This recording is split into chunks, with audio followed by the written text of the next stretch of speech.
I have my beautiful drawer box and it's ready to glue up. So far I have fit this. It slides in and out really well in the drawer box. The bottom's been cut, grooves have been cut. Now I'm ready to put in clamps, make sure everything looks good the way I want it to. I've got a number of stuff here that I'm going to need, but let's just start with the clamps. And I'm going to start underneath. You'll notice that right when these are together, I've got a pretty good gap right there. And the gap is fine, I just need to make it uniform. If it gets big gap, small gap, that means it's out of square. So let's use some of our spacers. And I'm going to put 2 on one side and 1 on the other. That seems about right. And I'm also going to do it in the middle of the drawer. Oftentimes, a drawer side will bow out, and that's a problem. I got to bring it in so that it's nice and straight. So I'm going to put a clamp there, there, and there.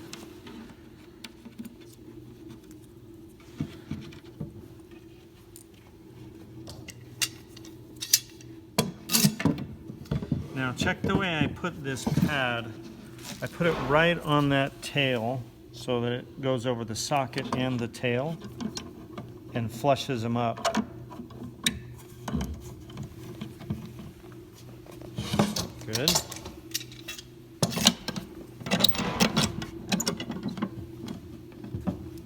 Good.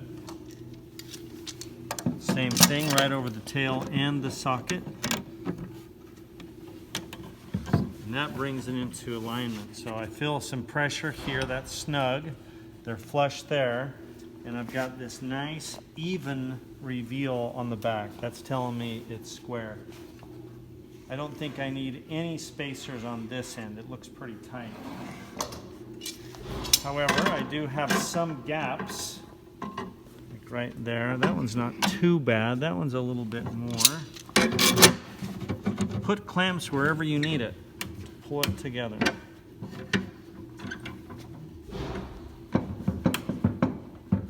That's nice.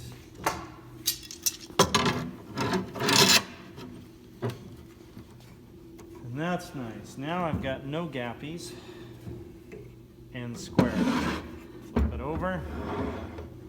Got to do the same thing here, making sure this is flush. And it is. It feels really nice.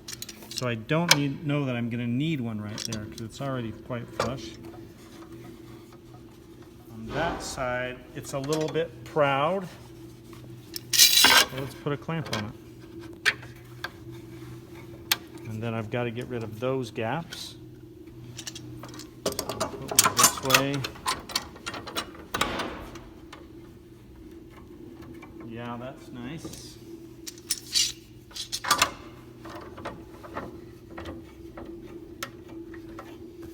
That's what it's going to look like when I'm done gluing. So let's take it apart, take the clamps off, take the drawer apart. We got to sand the inside, and then we'll put it back together with glue.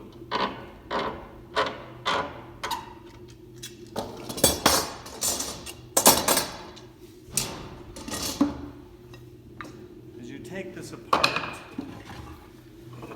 remember, you start pounding on these, you're likely to break your sides. So get yourself a block of wood that can distribute the pressure that I'm about ready to put on it so I don't break them.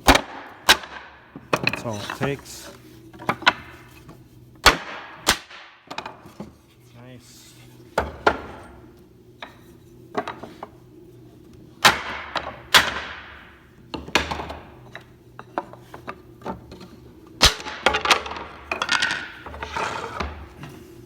Okay, now I'm going to sand the inside of all of these drawer parts. I've got to get off all my numbers, my lines, and all the machine marks that came from the planer. I'm also going to sand really well the bottom, underneath, and on top. I'll start with my 120 grit, go over it all, then I'll do my 150 grit and go over it all. Now I am some concern of getting this thing, if I sand off my numbers, I just want to put them on the other side so I get them in the right place. So I'm going to put a 1, 1, 3 on the other side, 3 on the other side, 4, 1, 4 there.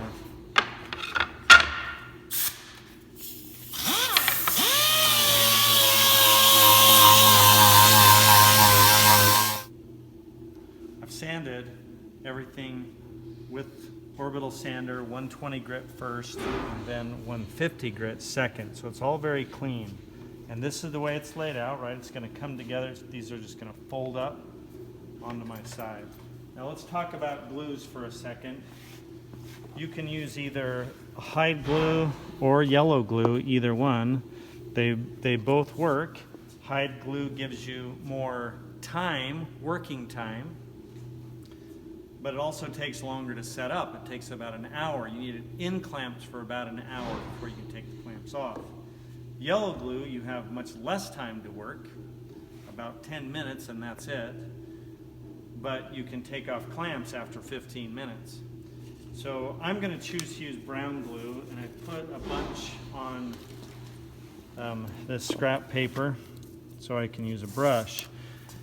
Now I want to be careful the way I apply my glue so that I don't get a lot of squeeze out on the inside of the drawer. The outside of the drawer, there's no problem with squeeze out. I can use a sander later and clean that off easy. But on the inside, I'm going to have to scrape it and use a toothbrush to clean it out, and I'd just rather not if I don't have to. So this is how we're going to do this. The bottom gets glued in all the way around. It's plywood, and it doesn't need to expand and contract. So we're going to glue it in all around in that groove, but I'm going to put glue on the bottom side of the groove. The idea being that when I put this in, it squeezes out, but underneath, not on top. When I go to do this joint, it's going in like this. And if I put glue in the sockets, the pressure of it will push all of that glue into the center. I don't really want that. So instead I'm going to coat my tails. Then as I put it on, it'll push it out to the outside.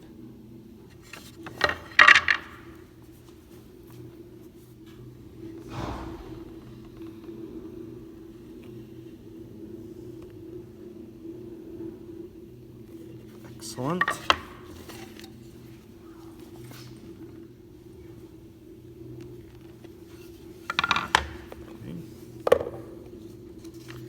Now I'm going to start coating my tails. I want it there, and I also want to get on the sides. This joint is really tight already, but it won't stay that way. It needs glue because, right, wood expands and contracts, and it will shrink, and the joint will come loose if I don't have glue in there. I'm even going to put it on the tops.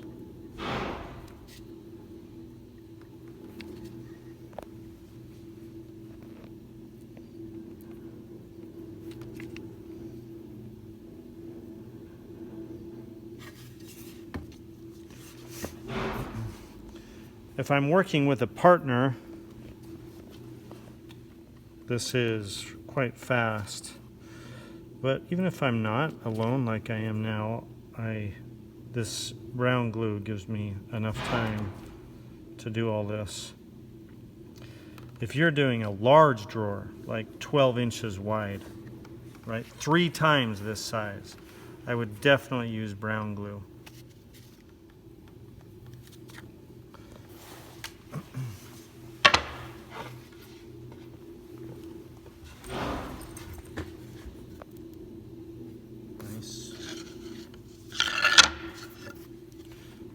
Number 3 and number 3.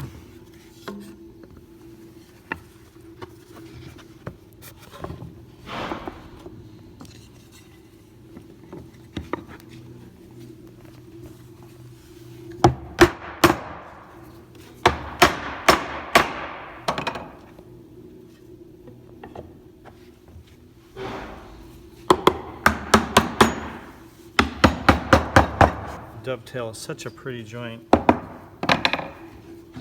Okay, so take a look on the inside. I don't see any squeeze out, which is great.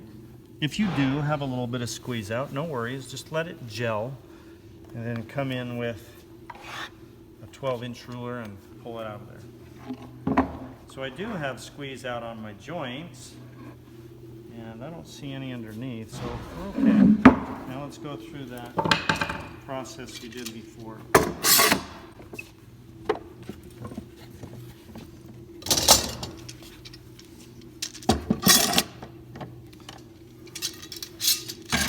Gap, and you can see the gap here,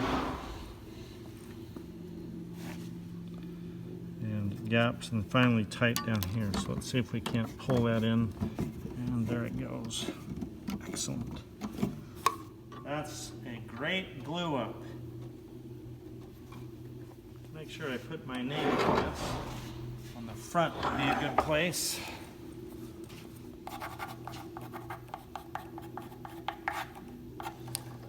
It needs to sit for 1 hour with brown glue. Yellow glue 15 minutes, so this one ready to pull out at 3 o'clock.